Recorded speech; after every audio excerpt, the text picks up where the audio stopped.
Welcome to Sports News. United States-based Osinachi Ohale is among the first set of players who have reported to the Super Falcons camp for the next month's Africa Women's Championship. The former Delta Queen star is joined by 22 other players drawn from the Nigerian Women's League.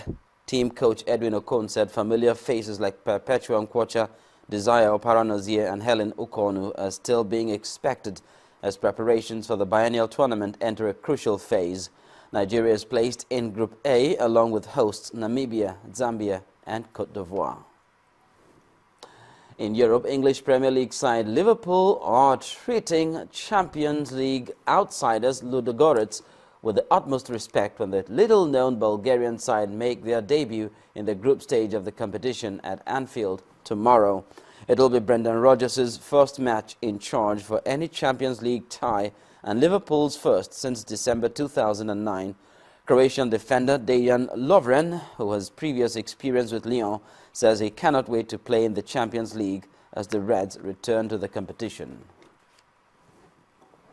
American golfer Tiger Woods says he has not swung a golf club yet in his most recent break from competitive golf. But his strength has returned and he is planning to play in a charity tournament in early December. Woods has not competed in 5 weeks since missing the cut at the PGA Championship, but he'll play in the World Challenge. The 38-year-old also said Rory McIlroy's recent comments about he and Phil Mickelson being in the back nine of their careers was, quote, funny. The design was to start making golf swings either late September or early October. Then if I started early October, I have 2 full months to prepare to play in the Hero World Challenge. So I'm right on the timeline. So that's perfect. Formula One teams have been forbidden from using coded messages as part of a ban on giving their drivers advice over team radio. The governing body FIA says it wants to prevent coaching by radio, including giving advice on how to go faster in corners. Among a list of forbidden subjects sent to the teams today were warnings about brake wear and fuel consumption. Teams are concerned the new ruling could lead to reliability problems or, in the case of brakes, safety issues. That's it on Sports News. It's back to Ijoma with the rest of the news at 10.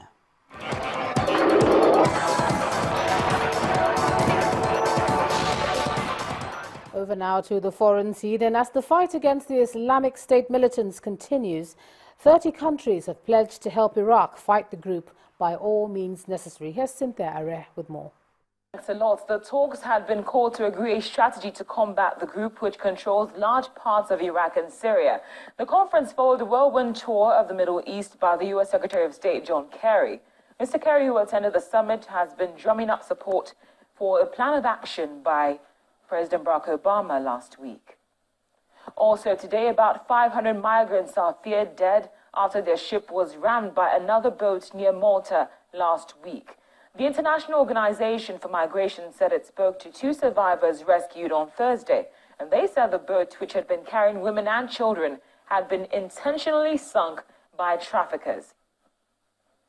Then about 1,300 troops from 15 countries, including the United States and other NATO members, have begun a military exercise near Lviv in western Ukraine. The U.S. says the drill had been planned before the current crisis in eastern Ukraine, where government forces have been battling pro-Russian rebels. Finally, a hurricane has swept into the beach resorts of Mexico, California Peninsula, uprooting trees and confining tourists to their hotels. But still packed winds of up to 175 kilometers per hour.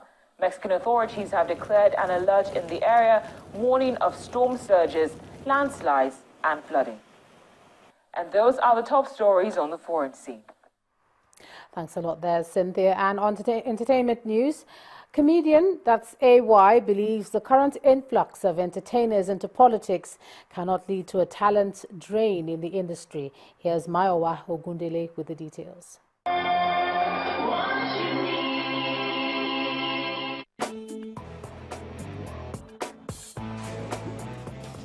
Well, here's what's going on in the world of entertainment.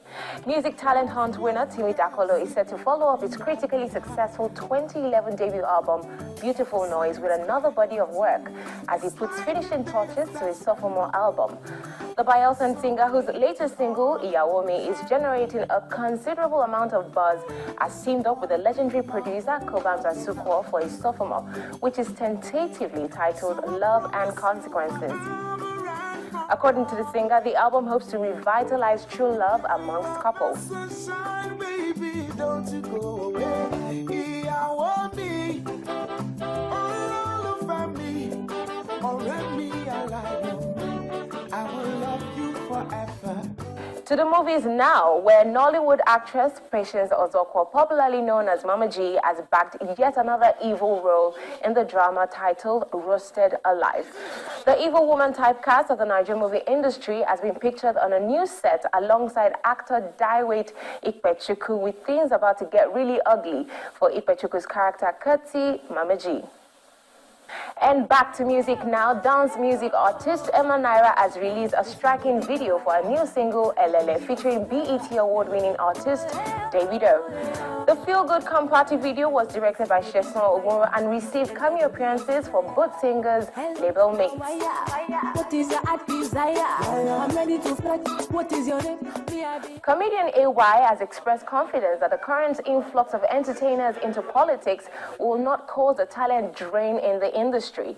A handful of A-list is set to seek elective position ahead of the 2015 elections. Many critics have warned of an impending talent drain, but AY believes there are many other talents waiting in the wings to take over. I can be worried in the sense that, you know, this industry is one industry that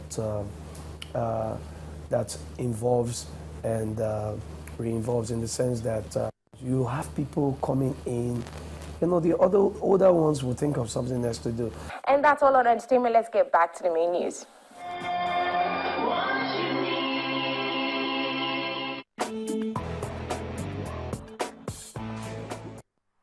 Thanks a lot, Mayowa. And the main news again. Some soldiers are being court-martialed for mutiny in Abuja. They are alleged to have revolted against the general officer commanding in Maiduguri 3 months ago. Now, the ECOWAS President, Kadiri Wadrogo, has appealed to governments of member states not to shut down borders over the Ebola threat. He says the closure of the borders will work against regional integration. And the United States and 30 other countries have agreed to use all means necessary to fight the Islamic militants. Well, that's the news at 10 tonight. Thanks a lot for staying with us. Focus on Africa is up next. I'm Ijoma Onyato. Have a great night.